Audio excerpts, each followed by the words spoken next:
Alors les amis, vraiment, on n'est pas au bout de nos peines. On n'est pas vraiment au bout de nos peines actuellement aussi. Je crois que le marché des crypto-monnaies n'a jamais vraiment été aussi touché. Vraiment aussi touché en un laps de temps aussi réduit. Donc récemment, on a appris que notre stablecoin a été considérablement touché. Donc le projet a perdu presque 99% de sa valeur. Donc vous imaginez un peu un stablecoin perdre 99% de sa valeur. Donc malheureusement, cela est arrivé de nouveau. On pensait que le projet Terra Luna était un cas exceptionnel parmi les grands projets, donc était un cas exceptionnel, non. Donc malheureusement, notre projet a été touché et on parle d'environ 1 milliard ici qui aurait disparu. Donc c'est toujours à hauteur des milliards, toujours à hauteur des milliards. Donc malheureusement les amis, c'est les nouvelles comme ça qui font que plusieurs personnes ont peur du marché des crypto-monnaies. Plusieurs personnes ont peur de la technologie en fait derrière les crypto-monnaies, parce qu'il y aura un bon nombre de personnes qui auront une mauvaise expérience en fait du marché ou bien de la technologie de crypto-monnaie et ne voudront sûrement jamais utiliser la technologie en question. Je pense par exemple des personnes qui ont été touchées par le projet Terra Luna et également ceux qui ont été touchés par des plateformes par exemple d'échange décentralisés ou bien centralisés comme Voyager et autres, Celsius également, le protocole Celsius, ceux qui avaient par exemple leur crypto-monnaie stackée sur Celsius et également toutes ces personnes-là qui sont en train de perdre leur argent actuellement dû à ces différentes, soit c'est arnaques, soit je ne sais pas, les défaillances de protocole et tout. Donc, il y a vraiment plusieurs personnes qui risquent complètement d'abandonner le marché des crypto-monnaies. Et c'est pas bon, les amis, c'est pas vraiment bon pour la technologie de façon générale. C'est pas bon pour la solution que vient proposer en fait les crypto-monnaies. Si beaucoup de personnes abandonnent en fait la technologie en question, elle sera difficilement adoptée. Elle sera très très difficilement adoptée. Chaque fois qu'il faudra par exemple adopter une nouvelle technologie ou bien qu'il faudra par exemple adopter un projet, donc je ne sais pas, supposons par exemple qu'il faille adopter un stablecoin comme monnaie d'échange pour un service international. Lorsqu'il faudra par exemple adopter cela de façon officielle, il y aura toujours des personnes qui viendront dire que non, regardez par exemple ce qui est arrivé à tel ou tel autre projet, qu'est-ce qui nous garantit que cela ne va pas également arriver à tel projet? Donc là, on va commencer à se poser des questions infinies parce qu'on n'a vraiment pas de garantie. Tout ce qui est technologie, il n'y a vraiment pas de garantie. Il n'y a pas de garantie à 100% néanmoins. Il n'y a pas de garantie à 100%. Donc peut-être il y aura des projets qui pourront venir garantir à 100%, mais jusqu'à présent il n'y en a pas et cela va vraiment bloquer, et empêcher l'évolution générale des crypto-monnaies et c'est ça qui n'est pas du tout bien pour l'écosystème. C'est ça vraiment qui n'est pas bien. Donc voici par exemple le projet Akala, donc avec son stablecoin AUSD qui a également perdu son ancrage au dollar. Comme j'ai dit, le projet a chuté de près de 99%. Donc vous imaginez en fait, le protocole a été correctement touché. Et actuellement, si c'est vrai quand même qu'on a remarqué que le projet, ils sont en train d'essayer de se rattraper. Le projet a carrément touché et quitté de 1 dollar à 0,050 dollars environ.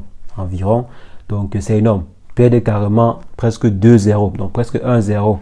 C'est énormissime. Donc quand même le projet a essayé de se rattraper. Donc maintenant, qu'est-ce qui a vraiment pu causer cela? Qu'est-ce qui a pu causer en fait la perte de l'ancrage au dollar du projet AUSD, donc du projet Akala? Donc apparemment, c'est une mauvaise configuration qui sera à l'origine de la perte en question. Donc il y a eu une mauvaise configuration en fait au niveau de la pool de liquidité qui présentait en fait une faille qui permettait à des personnes malveillantes de pouvoir créer à l'infini des tokens. Et ces derniers ont en fait créé pour environ 1 milliard de USDT, donc de Akala USDT. Donc ils ont créé ainsi et ils ont effectué des swaps.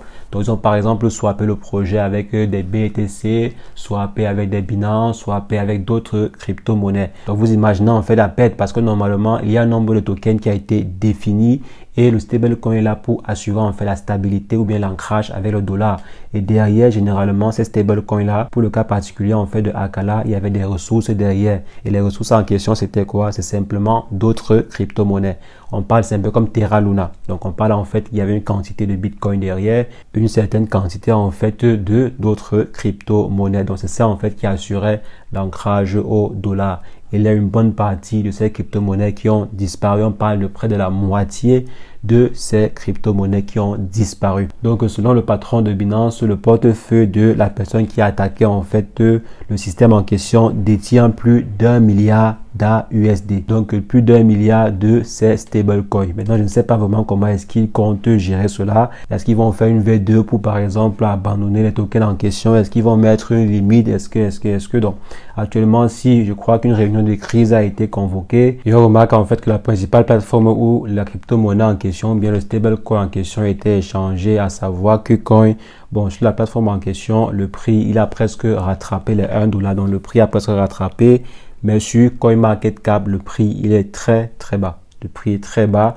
La crypto-monnaie en question sur CoinMarketCap a perdu presque 2-0, a perdu plus de 2-0.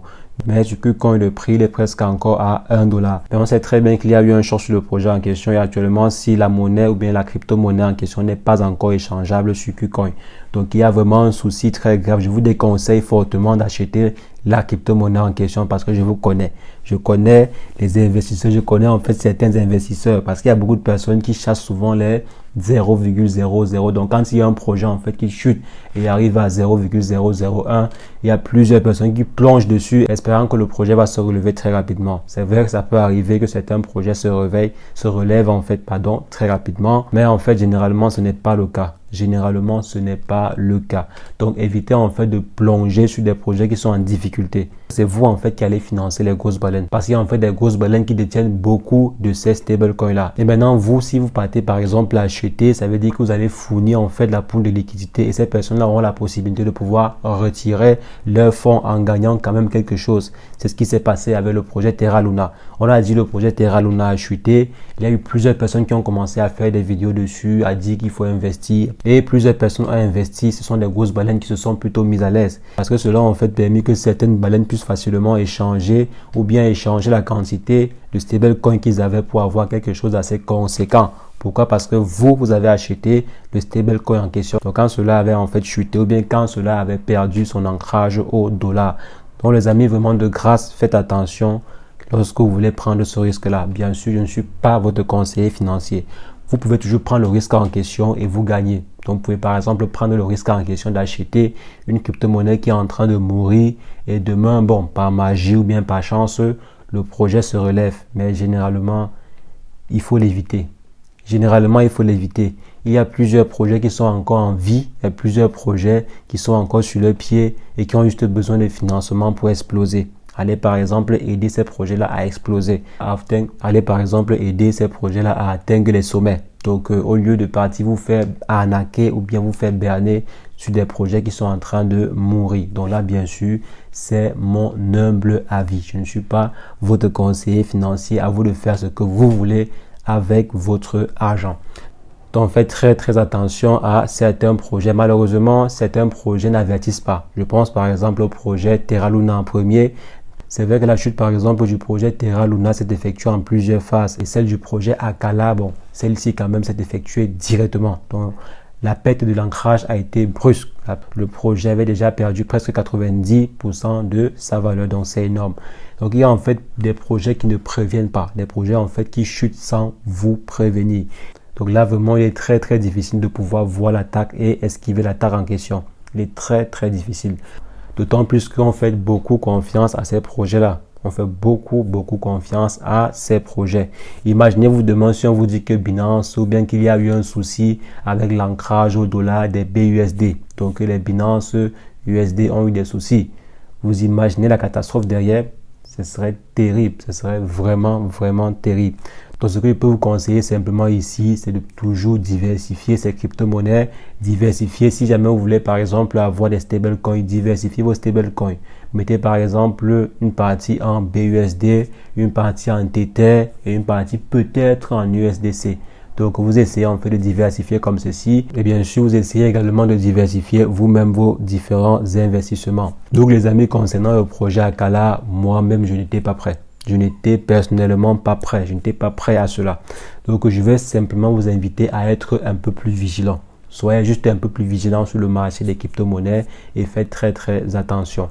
Donc, les amis, c'est ce que je voulais partager avec vous dans cette vidéo. On va simplement se revoir très prochainement pour une nouvelle vidéo sur le décryptage de crypto-monnaies. Mais entre-temps, portez-vous bien. Ciao. Bye.